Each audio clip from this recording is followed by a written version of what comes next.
In this video, I'll be illustrating how to brew beer at home. You can buy any of the homebrew beer ingredient kit at the homebrew supply store, liquor store, or online. The different types and styles of the beer caused it so colorful. Lager is a type of beer fermented in cool temperature, and it is crisp and dry. Stout and porter are dark beers with deep roasty flavors of chocolate and coffee. Unlike lager, ales ferment in warm environment, and the range of taste goes from fruity to earthy. Also, there are some special categories like fruit beer, radler, and honey beer, which are terms about flavoring added to lager and ales. I bought the orange flavored beer kit from Amazon and I'm gonna make beer from it. The kit includes the instruction and several ingredients, but you will need to buy an extra fermenter, auto siphon, airlock, and a food-safe sanitizer. First of all, you will need a big pot and add enough water for your brewing. In my case, I add 1.5 gallons of clean waters into my pot and begin to heat. The next step is to pour the crushed grains into a grain bag and tie a loose knot at the top of the bag.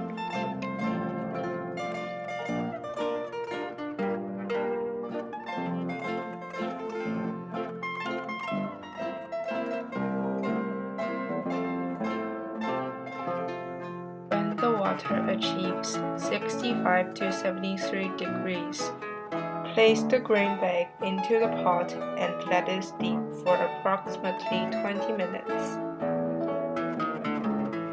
Remove the grain bag from the pot and let the liquid to drain back into the pot without squeezing. And now you got your wort.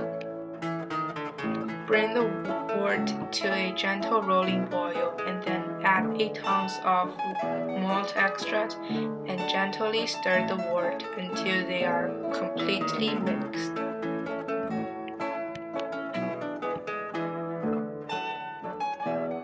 After that, add 3 grams of hops into the wort and let it boil for 45 minutes. Continue the gentle rolling boil until the boil is complete. For better results, I put all the spices into the bag so I will get less residue as possible.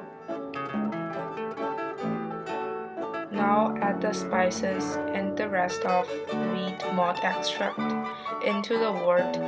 Gently mix the wort and let it cook for 15 minutes. After the boil, you will need to cool down the wort to about 17 to 21 degrees as fast as possible. However, the method I used in the video is not very useful. Try to put your wort into the freezer if you can. While waiting for the wort to cool down, you could start to sanitize. The one I used is a food-safe non-rinse sanitizer, especially for beer.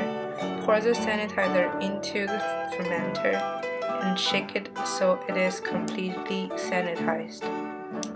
Also, don't forget to sanitize other equipments and let them stand for a few minutes.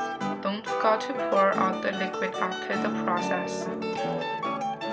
When the wort achieves the temperature, measure and sprinkle 1 teaspoon of yeast over the top of the wort surface and stir well with a spoon. Transfer all the wort into the fermenter and fill the airlock halfway with the water for the use. By the way, when you are buying the fermenter, try to buy a big one because even though it is only to make 1 gallon beer, my instructions still tells me to buy a 2-gallon fermenter. Move the fermenter to a dark, warm, temperature-stable area. The temperature should be about 17 to 21 degrees and wait for 2 weeks. After the first fermentation, we can start bottling. The first step is to sanitize all the equipment. The next step is to mix the priming sugar with water. The sugar water will help the wort to produce the carbon dioxide. Then add the orange flavoring. For a light fruit flavor, add less, and for a robust fruit flavor, add all the flavoring. Next, pour all the sugar mixture and the wort into a big pot and start mixing. After the mixing, now it's time to bottling. When all the bottling finished, place them to the same place. It should be dark and temperature should be around 17 to 21 degrees. The second fermentation should be longer, depending on your temperature. I tried 2 times of my beer. When it comes to the third week, it tastes really good. But I still recommend to ferment longer. It should be tasting longer.